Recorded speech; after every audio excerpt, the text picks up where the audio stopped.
However, just when everything worked out for Penny, a near tragedy almost took his life. Hardaway played pickup games in an old neighborhood gym, and when he was returning home, Penny and one of his friends were robbed at gunpoint. The attackers fired several shots, and one of the bullets... All right, welcome back to the show, everybody, and good afternoon to you. Hope it's not too hot out there. It's about 108 over here. It's cool. It's all right.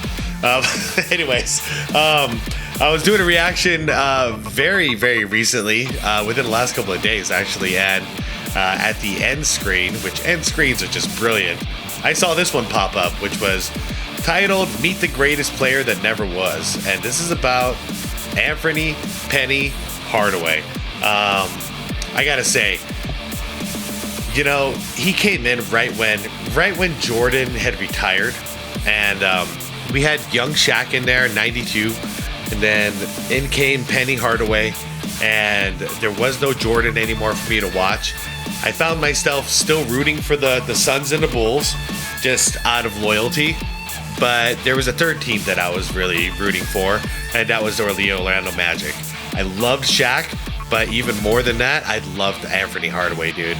Penny's game, like straight out of college, was blowing my mind. I mean, I dare to say he reminds me of Magic Johnson meets Michael Jordan. I did one reaction to this early on in my channel's life. Sadly enough, it got like no views.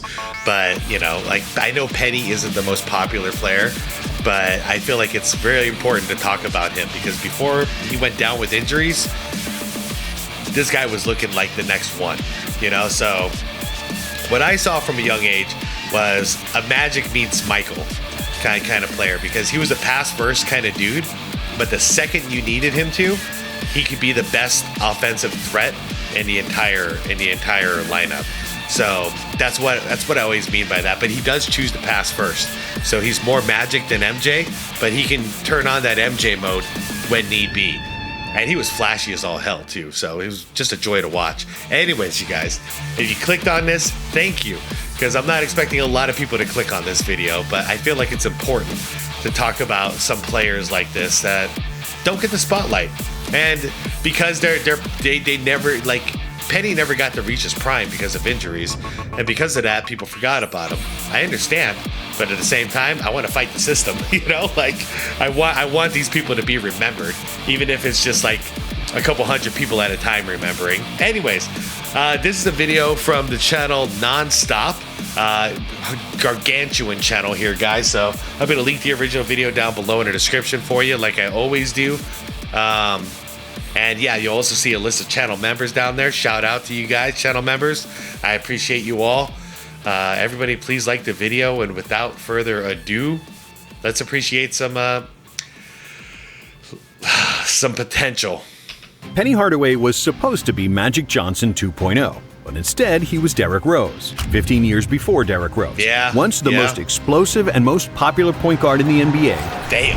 Hardaway's prime was derailed by multiple injuries. This is the story of Penny Hardaway, the greatest player that never was, and one of the biggest what-ifs in NBA history. I know. Anthony Hardaway was born in 1971 in a poor neighborhood in Memphis, Tennessee. When he was 3, his mother moved to Oakland for work, leaving Anthony with his grandmother Louise. And it was Louise who gave Anthony his famous nickname. She was calling him Pretty, but due to her thick southern accent, it sounded more like Penny. And soon, everybody was calling him that. And to protect him from all the gang violence that was going on around them, Louise gave Penny the greatest gift he ever received, his first basketball. Soon, Penny would spend all his days on the asphalt playground courts. I played for 9 hours a day since I was 8. Some boys would come play, go home, eat, then come back, and I'd still be there playing. Mostly, I played by myself. That's and awesome. When he reached high school, all those hours compounded and turned him into a basketball phenom. Hardaway could do everything with the ball. He was also bigger and faster than everybody. By his senior year, what was he, like 6'8", I think? Penny stood at 6'7" with an insane 7-foot wingspan. He could easily shoot over every defender and swat their shots like mosquitoes. Damn. As a senior, Hardaway averaged an unreal 36 points, 10 rebounds, 6 assists, 4 steals.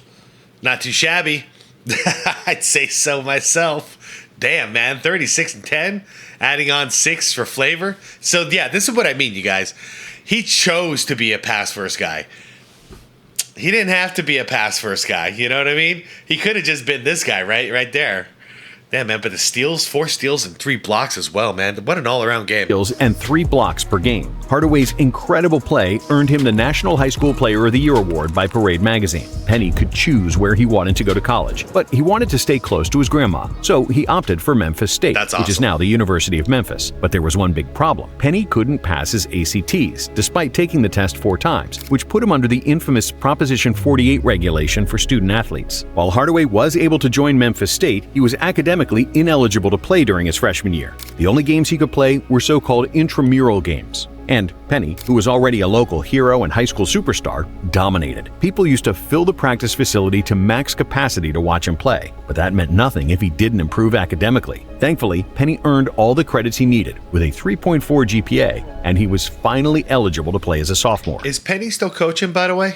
However, just when everything worked out for Penny, a near tragedy almost took his life. Hardaway played pickup games in an old neighborhood gym, and when he was returning home, Penny and one of his friends were robbed at gunpoint. The attackers fired several shots, and one of the bullets ricocheted off the ground and struck Hardaway's right foot. After being shot, Penny was forced to lie face down on the pavement as the robber pointed a gun at his neck. I kept thinking, he's going to shoot me in my back. He's going to shoot me in my head. Thankfully, Penny survived. However, he was now faced with another battle. The bullet that hit him broke 3 metatarsal bones in his foot. But despite everything, the operation was successful. Penny made a full recovery and was finally able to play for the Tigers. Wow, I did not know that. Did you guys know about this? Immediately, he showed what all the hype was about. Penny averaged 17 points, 7 rebounds, 5.5 assists, 2.5 steals, and 1.5 blocks per game, leading Memphis to the Elite 8. In the offseason, Penny was selected to the development team that scrimmaged against the 1992 Dream Team, helping them prepare for the Olympics. After playing against Jordan and Magic Johnson, it was a walk in the park to play against college kids. As a junior, Hardaway improved across the board. With 23 points, 8 rebounds, 6.5 assists, and 2.5 steals per game. He was the most versatile player in college basketball, with a unique blend of skills that made him a hybrid between I hate to keep pointing it out, but 3 points, 8 rebounds, 6.5. This is still a score first guy right here. Assists and 2.5 steals per game. He was the most versatile player in college basketball, with a unique blend of skills that made him a hybrid between Magic Johnson and Scottie Pippen. Other than Magic, nobody as tall as Penny handled the ball so effortlessly, with a deep bag of reverses, spins, crossovers, hesitations, and changes of pace. 100%, Hardaway could really do it all. But this was the age before the internet, when information was scarce. And while every NBA general manager knew about Penny, some NBA superstars didn't. Hey, stick it in the comments real quick. When was the first time you used the internet? Me, it was 1996. Yep, America Online, 1996. Let me know what it was for you guys. Among those who had never heard about Hardaway was Shaquille O'Neal. Shaq had just finished his first NBA season, where he dominantly won Rookie of the Year and got selected to the All-Star Game. And because he was just as good in front of the camera as he was on the court, he quickly became one of the most popular players in the NBA. Yeah, for those of you who don't know how these guys met, this is a crazy story. Pay attention in this part. Marketing executives and film producers fell in love with Shaq too, and after his rookie season, he got offered a role in a basketball film called Blue Chips, where he first met Hardaway. And when Shaq first saw Penny, he wasn't familiar with his game, actually believing that Hardaway was an actor. And even though the Orlando Magic had just a 1% chance to get the #1 overall pick, the stroke of luck gave them that opportunity. And everybody in the world believed they would pair Shaq with Chris Webber, who was universally accepted as the best collegiate player. But during the shooting of Blue Chips, O'Neal got so enamored with Penny's game that he gave Orlando the ultimatum: either draft Penny or lose me. However, when the 1993 draft came around, the Magic drafted Chris Webber. The Orlando Magic select Chris Webber. Shaq was furious, but moments later it was announced that his wish was granted. Orlando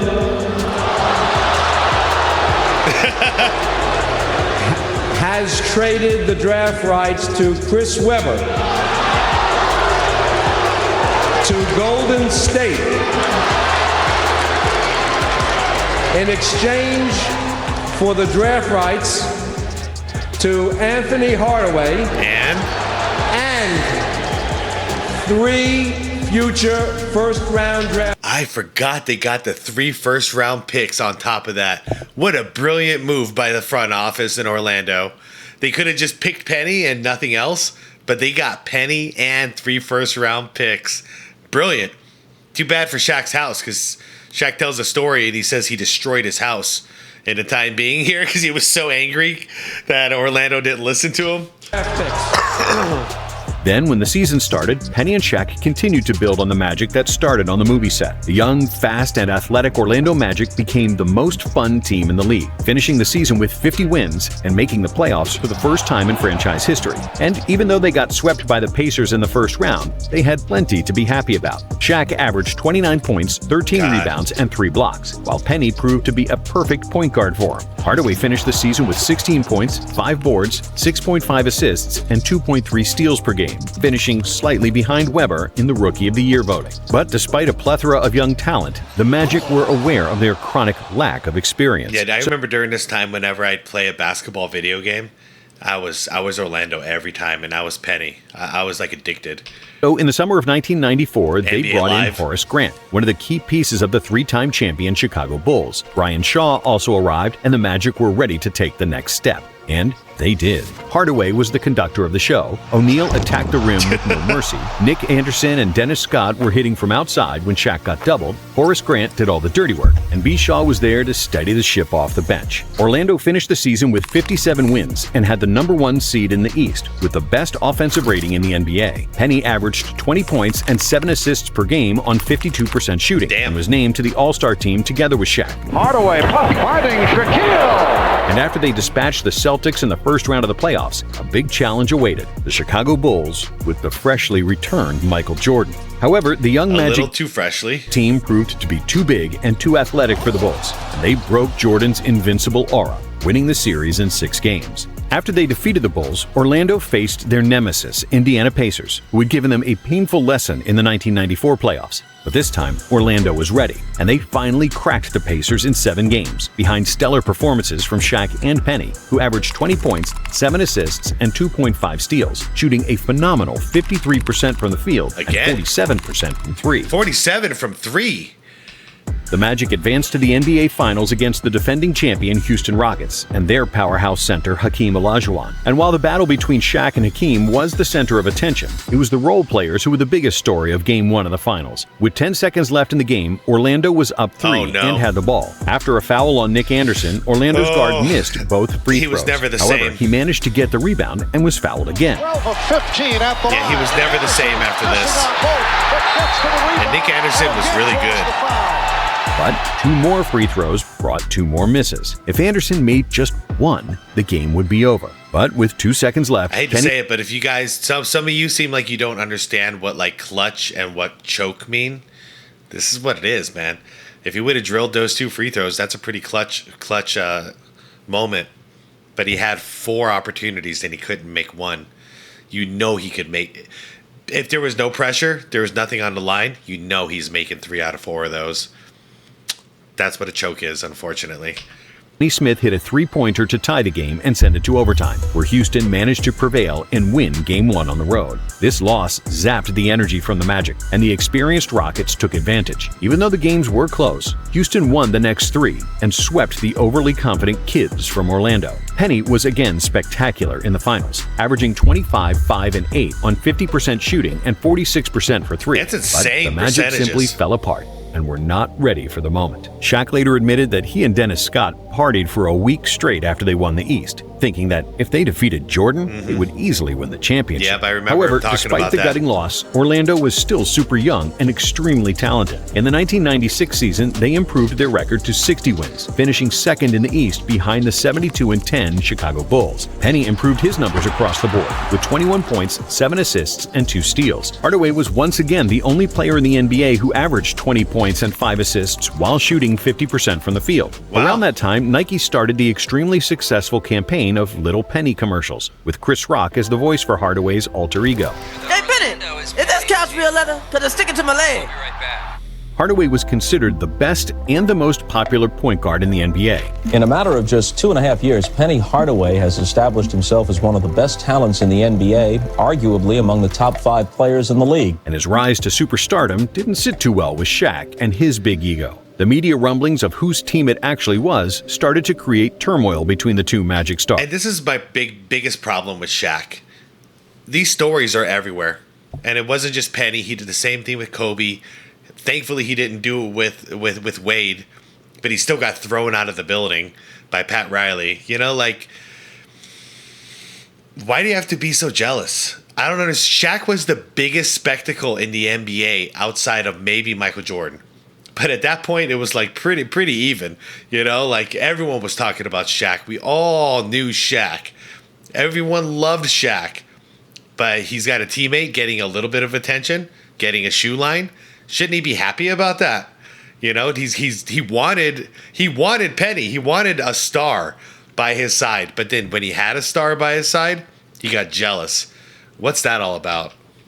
But as Orlando was winning games, everything seemed under control. In the playoffs, they quickly defeated the Pistons and the Hawks, losing just one game en route to the conference finals, where they were eagerly awaited by the Chicago Bulls, who had the best regular season record in NBA history. Revenge and this time around, the Bulls had Dennis Rodman, the best rebounder of all time, and it made all the difference in the world. Chicago destroyed the Magic in Game 1, winning by 38 points. But in Game 2, Orlando led by 15 at halftime, and it seemed like it was going to be a long series. But the Bulls quickly bounced back in the second half, winning Game 2, which killed the Magic's spirit. Game 3 was another blowout, and Game 4 was just a formality, as the Magic got swept. Yep. And that's what revenge looks like. Finishes with 45 points. Hardaway still had a great series. I like that. MJ's congratulating Pippen. Like, good series, sir. We did what we came out to do. Individually, averaging 25 points on 47% shooting, but the lack of depth and rebounding sealed Orlando's fate. And Rodman nearly had as many offensive rebounds as the entire Magic team.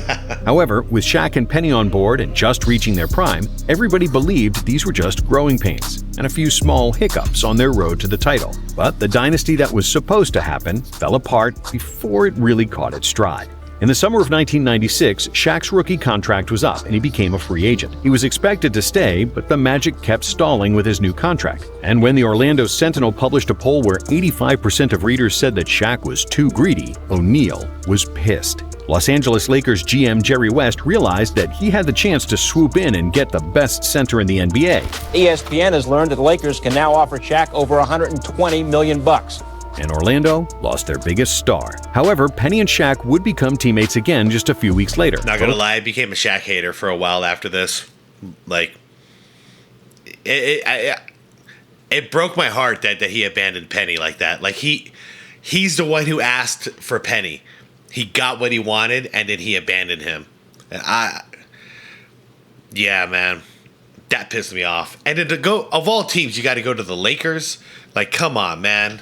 Playing for Team USA at the 1996 Olympics, leading the U.S. to another gold medal. And when the 1997 season started, Hardaway could finally show that he was the man and solidify his reputation as the best point guard in the NBA. However, Penny battled through minor injuries throughout the year, which forced him to miss 23 games, and his averages dropped to 19 points and 5 assists per game. But he still made the All-Star and All-NBA third team. Without Shaq and with Penny missing time, Orlando barely made the playoffs, where they lost to the Heat in 5 games. But in that series, Penny showed what he was capable of as the first option. Hardaway averaged 31 points, by far the best mark of any player. Nobody else on the Magic averaged more than 12, and Penny either scored or assisted on half of Magic's points. Hardaway was 26 at the time, and he was in line to take Jordan's place as the face of the NBA. But instead of dominating on the hardwood, Penny dominated operation tables and rehabilitation centers. Hardaway suffered his first major knee injury in 1998, which forced him to miss all but 19 games of the season. Because of his popularity, the fans still voted him as an all-star starter, but he also got criticized for attempting a comeback sooner than expected just to play in the All-Star game. Still, Hardaway returned in time for the lockout-shortened 1999 season and managed to play in all 50 regular season games. One thing about the Magic on Saturday night,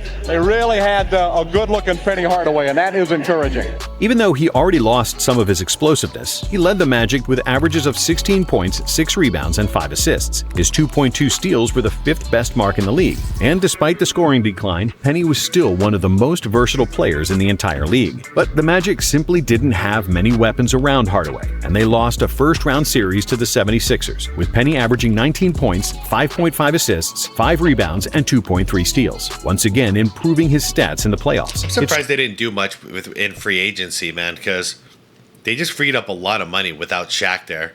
Started to dawn on Penny that he can't win in Orlando. His good friend Jason Kidd was calling him to Phoenix, and before the start of the 1999-2000 season, Hardaway was traded to the Suns. The pairing of Kidd and I swear, once he put on the Phoenix Suns jersey, though, I'm curious about what happens next, because I swear he gained like 30 pounds.